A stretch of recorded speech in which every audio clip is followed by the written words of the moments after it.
Assalamualaikum warahmatullahi wabarakatuh. Di sini kami kelompok 2 akan menjelaskan mengenai bab 15 yaitu quantitative data analysis mengenai hipotesis testing. Nah, sebelum masuk ke materi, izinkan kami untuk memperkenalkan anggota dari kelompok kami. Yang pertama dari saya sendiri yaitu Ria Febrilia dengan MPM akhir 085. Lalu ada Fitra Novakandi dengan MPM akhir 096. Lalu ada Bintang Pradipa dengan MPM akhir 090. Lalu ada Muhammad Asrul Zulmi dengan MPM akhir 342.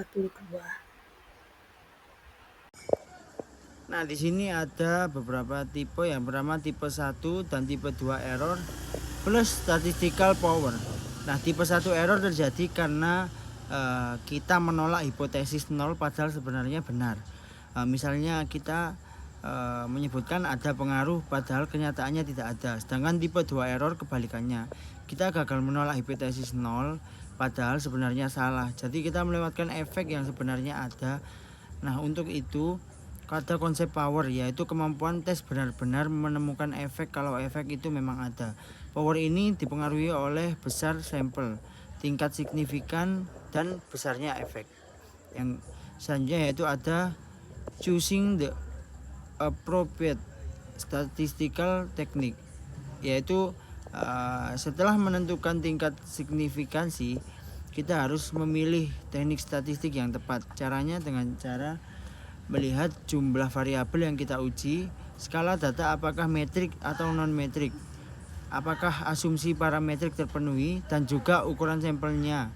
Kalau hanya 2 variabel, biasanya cukup univariate test seperti t-test atau chi-square. Tapi kalau banyak variabel, kita pakai multivariate test seperti ANOVA dan regresi.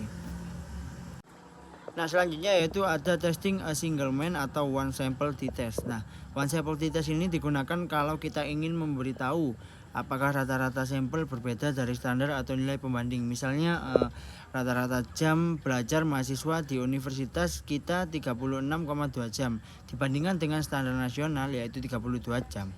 Kalau hasil uji T lebih besar dari nilai tabel, berarti ada perbedaan signifikan dan hipotesis 0 ditolak.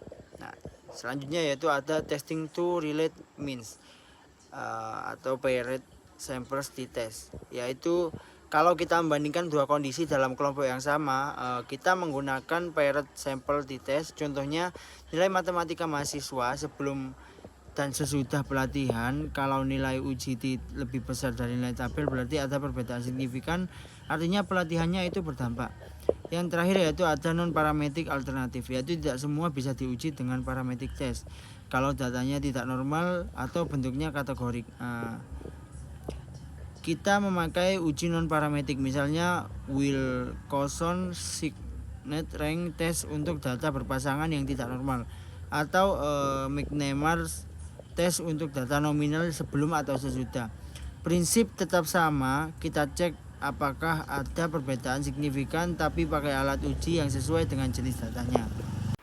Selanjutnya mengenai menguji hipotesis mengenai dua mean yang berhubungan. Jadi digunakan ketika dua pengukuran itu berasal dari kelompok yang sama. Nah, ada beberapa metode statistik yang bisa dipakai tergantung jenis datanya. Yang pertama itu ada parity test, yaitu dipakai kalau datanya itu numerik, misalnya nilai tes sebelum dan sesudah. Contohnya nilai siswa sebelum dan sudah mengikuti pelatihan.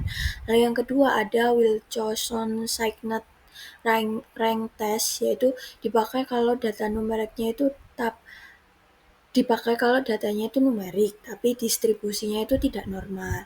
Lalu ada MC-Nemar test, yaitu dipakai kalau datanya kategorinya itu nominal dengan dua pilihan, misalnya average dan good. Nah, contohnya itu di sini ada contoh atletnya itu kita itu mengukur atlet setelah dan sebelum melakukan pelatihan. Nah, yang difokuskan di sini adalah kolom B dan C. yang dimana kolom B itu sejumlah 78 dan kolom C itu sejumlah 132. Nah, kolom B itu adalah good sebelum average dan dari good sebelum dan average sesudah. Lalu kolom C itu adalah dari average sebelum dan good yang sesudah. Jadi kalau misalnya B dan C itu sama, maka tidak ada perubahan yang signifikan. Tapi kalau B dan C itu berbeda jauh, maka ada efek nyata dari pelatihan yang sudah dilakukan itu tadi. Nah, MC-Number test itu menggunakan X2 distribution dengan formula X pangkat 2 sama dengan B kurang C kurang 1 pangkat 2 dibagi B tambah C. Jadi, the marginal frequency tidak homogeneous jika X2 resultnya itu signifikan pada P-nya 0,005.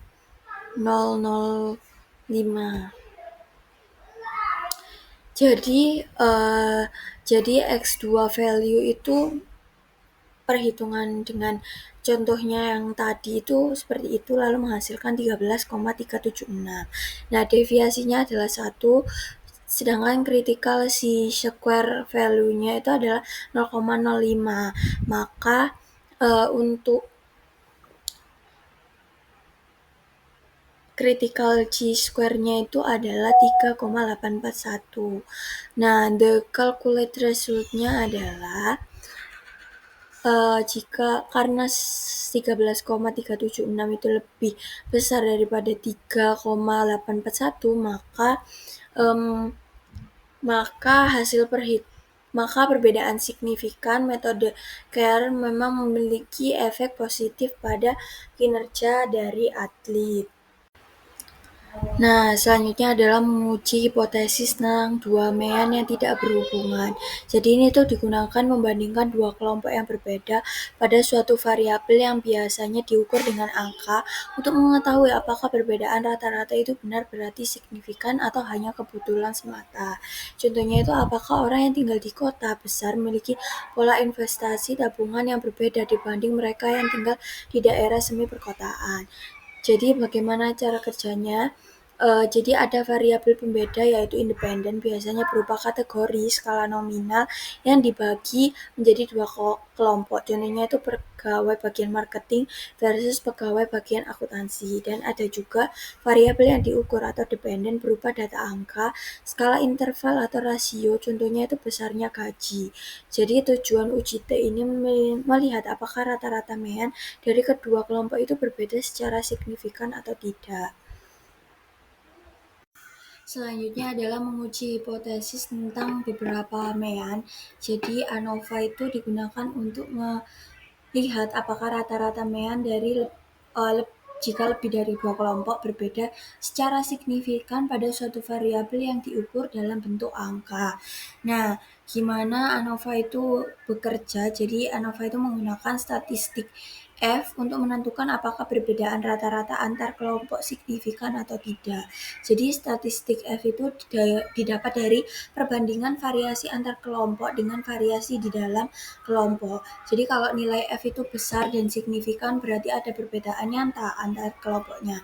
Tapi jika ANOVA hanya bisa memberitahu bahwa namun ANOVA itu hanya bisa memberitahu bahwa setidaknya ada satu kelompok yang berbeda. Jadi ANOVA itu tidak bisa langsung menjawab kelompok mana yang berbeda. Jadi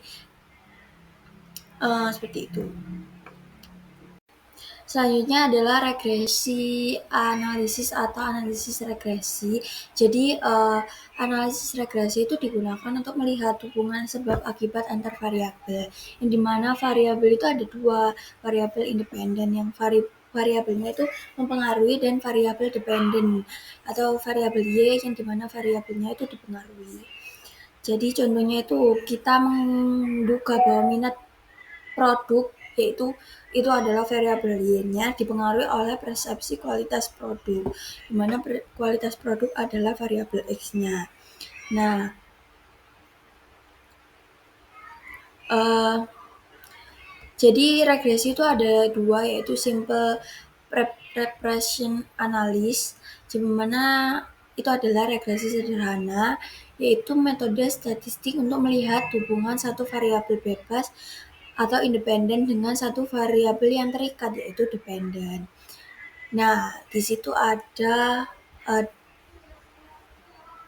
contoh uh, contoh ada diagram sebar. Nah, titik merah itu menggambarkan data responden. Nah, di sumbu X ada nilai persepsi dari kualitas dan di sumbu Y ada kecenderungan membeli. Nah, dari titik ini terlihat ada pola yang cenderung naik. Semakin tinggi kualitas yang dirasakan, semakin tinggi juga kecenderungan membeli. Nah, eh Nah, persamaan regresinya bisa dilihat di gambar Y sama dengan B0 tambah B1 X tambah E. Nah, selanjutnya ada multiple regresi atau regresi berganda. Jadi regresi berganda itu hanya dipakai satu variabel bebas. Jadi regresi berganda itu menggunakan lebih dari satu variabel bebas untuk menjelaskan variabel yang terikat. Contohnya jika kita menjelaskan kinerja seseorang, kita bisa menggunakan banyak faktor. Misalnya gaji, tingkat kesulitan tugas, dukungan dari supervisor, dan budaya organisasi. Jadi faktor tadi itu bisa dijadikan variabel independen yang bersama-sama dipakai untuk menjelaskan variabel dependen yang misalnya variabel dependennya adalah kinerja karyawan. Setelah standar regression dijelaskan oleh rekan saya, selanjutnya saya akan menjelaskan standardized regression coefficient. Jadi ini tuh mengestimasikan apa yang dihasilkan dari multiple regression analysis itu dilakukan pada variabel yang telah distandarisasi. Nah, di sini tuh proses di mana variabel itu ditransformasikan menjadi variabel dengan rata 0 dan standar deviasi 1. Kemudian regression with dummy variable. Ini tuh variabel yang memiliki dua atau lebih distinct level, di mana kodenya itu 0 atau 1. Nah, dummy variabel ini itu memungkinkan menggunakan nominal atau ordinal variabel pada variabel independen untuk explain, understand, or predict variabel dependent. Nah, kemudian ada multi-collinearity. Jadi, fenomena statistik itu memiliki dua atau lebih variabel independen pada multiple regression model uh, itu sangat berkorelasi. Nah, pada kasus ini itu jika korelasi antara dua variabel independen sama dengan 1 atau minus 1, maka multicollinearity bisa membuat estimasi menjadi impossible. Nah, dalam kasus lain, ini tuh membuat estimasi koefisien regresi itu unreliable atau tidak dapat diandalkan. Kemudian kita akan mengetes moderasi menggunakan regression analysis pada interaction effect. Nah, jadi pengaruh variabel atau X1 pada Y itu tergantung pada value nilai variabel lain. Nah, variabel moderasi atau X2 itu termasuk ke dalam termasuk sebagai produk dari dua variabel di regresi model. Nah, di sini tuh contohnya di sini kayak hipotesis 1 ya. Jadi ada hipotesis itu the student judgment of the university library is affected by the student judgment of the computer in the library. Jadi hipotesis 1 ini para mahasiswa atau siswanya itu menilai perpustakaan universitas itu dipengaruhi oleh penilaian mahasiswa terhadap komputer di perpustakaan. Nah, di sini anggap saja bahwa hubungannya itu tetap bergantung pada kepemilikan laptop. Artinya kita percaya bahwa hubungan antara penilaian komputer di perpustakaan dan penilaian perpustakaan itu dipengaruhi oleh kepemilikan laptop. Sehingga di sini ada hipotesis 2 muncul bahwa hubungan antara penilaian perpustakaan dan penilaian komputer pada perpustakaan itu dimoderasi berdasarkan kepemilikan laptop. Kemudian kita bahas other multivariate test and analysis. Nah, di sini ada 6. Yang pertama itu discriminant analysis. Itu membantu untuk mengidentifikasi variabel independen, mendiskriminasi variabel dependen yang diskalakan secara nominal. Nah, kemudian yang kedua itu ada logistic regression. Itu biasa digunakan ketika variabelnya itu non-metrik. Namun ketika variabel dependen hanya memiliki dua groups atau dua kelompok, logistic regression ini itu lebih disukai karena tidak menghadapi asumsi yang strict terhadap analisis diskriminan dan karena sangat mirip dengan analysis regression. Nah, kemudian yang ketiga adalah conjoint analysis.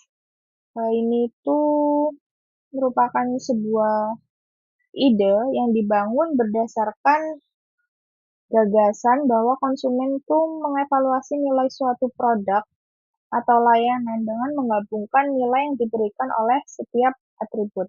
Jadi di sini contohnya itu ketika kita menganalisis atau menguji akan memilih iPhone X atau phone X atau phone Y. Nah, di sini dapat kita ketahui ketika kita melakukan pengujian. Nah, ini conjoint analysis untuk melakukan ini. Pengujian biasanya itu terhadap gagasan konsumen atau penilaian. Yang keempat, selanjutnya adalah two-way ANOVA. Jadi ini tuh bisa digunakan untuk menguji efek dari dua non-metric variabel independen pada single variabel dependent metric. Nah, perlu dicatat bahwa pada konteks ini itu independent variable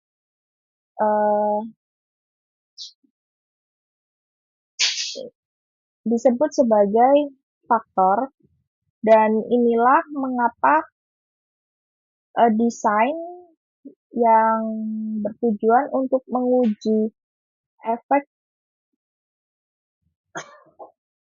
dua variabel independen non-metrik terhadap satu variabel dependent metrik sering disebut faktor desain.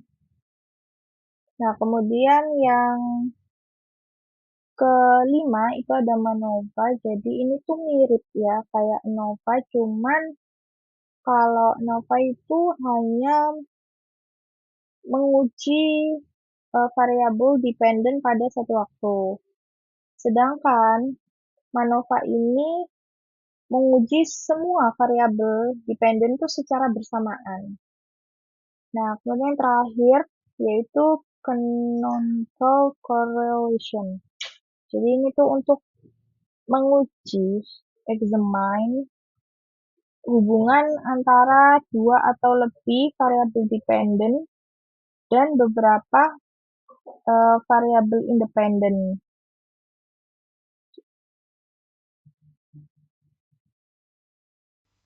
Kita masuk pada Excelsior Enterprise dengan hipotesis testingnya. Nah, dalam studi ini ada 4 hipotesis utama, yaitu satunya itu job increasement itu berpengaruh negatif pada intention to leave atau net karyawan untuk keluar. Terus kedua itu preserve equity itu berpengaruh negatif pada intention to leave. Hipotesis ketiga itu burnout berpengaruh positif pada intention to live. Dan hipotesis 4 itu jobs atau kepuasan bekerja itu memediasi hubungan job engagement, receive equity, burnout terhadap intention to live. Nah, metode yang dipakai adalah mediation yang dipopulerkan oleh Baron dan Kenny pada tahun 1986 melewati 3 model regresi. Yang model pertama ada job satisfaction tadi dikurangi dengan preserve equity tambah burnout tambah job engagement. Model kedua intention to live dikurangi preserve equity ditambah burnout ditambah job engagement. Model yang ketiga itu intention to live dikurangi preserve equity ditambah burnout ditambah job engagement ditambah job satisfaction. Saya lihat di samping ini adalah hasil dari model-model tadi, di mana yang pertama di model satu itu semua variabel itu signifikan dengan memprediksi job satisfaction dengan R kuadratnya itu 0,172. Lalu model 2 itu perceived equity dan job increment itu signifikan memprediksi ITL dan burnout-nya itu tidak dengan R kuadratnya itu 0,264.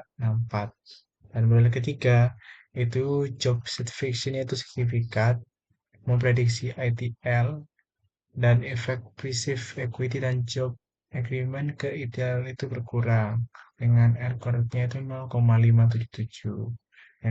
Yang bisa diambil kesimpulannya adanya terjadi partial mediation di mana preserve equity dan job agreement itu mengaruhi ITL secara tidak langsung lewat job satisfaction.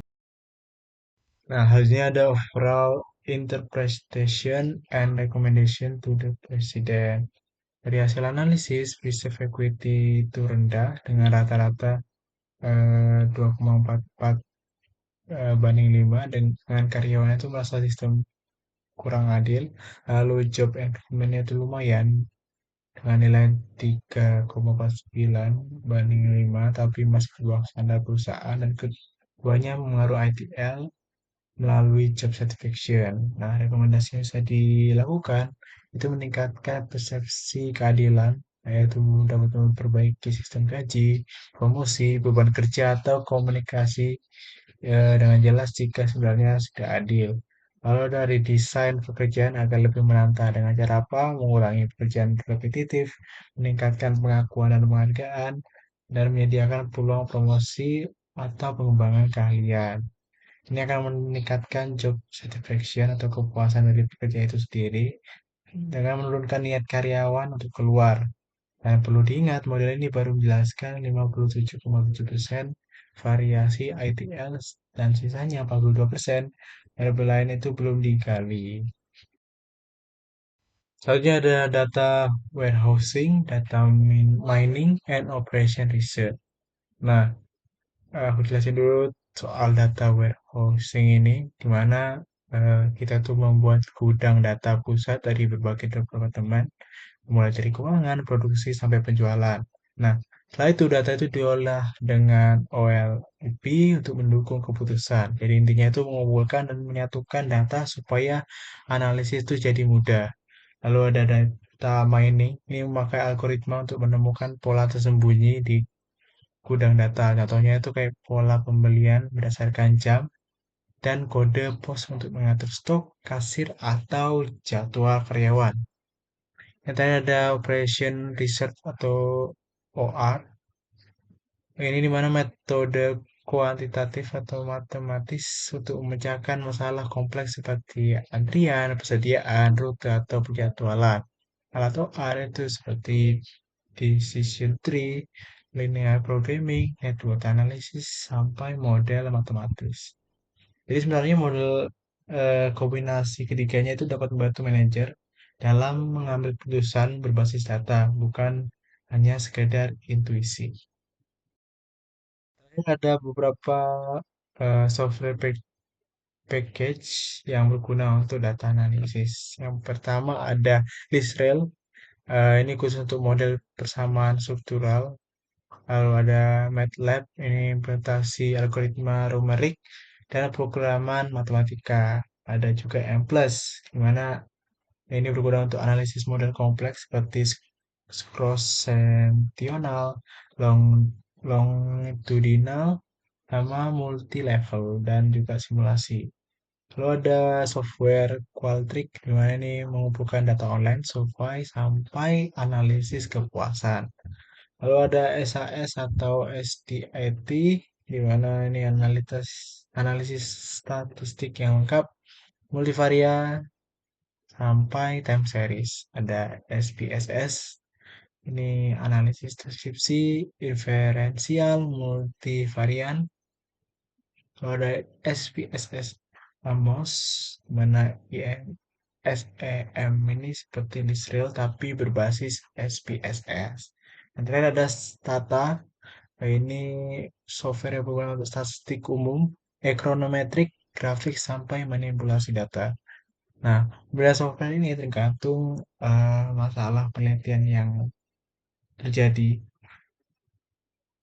baik pun model visual dan jenis data yang dikumpulkan. Sekian penjelasan dari kelompok kami mengenai bab 15, kurang lebihnya mohon maaf. Wassalamualaikum warahmatullahi wabarakatuh.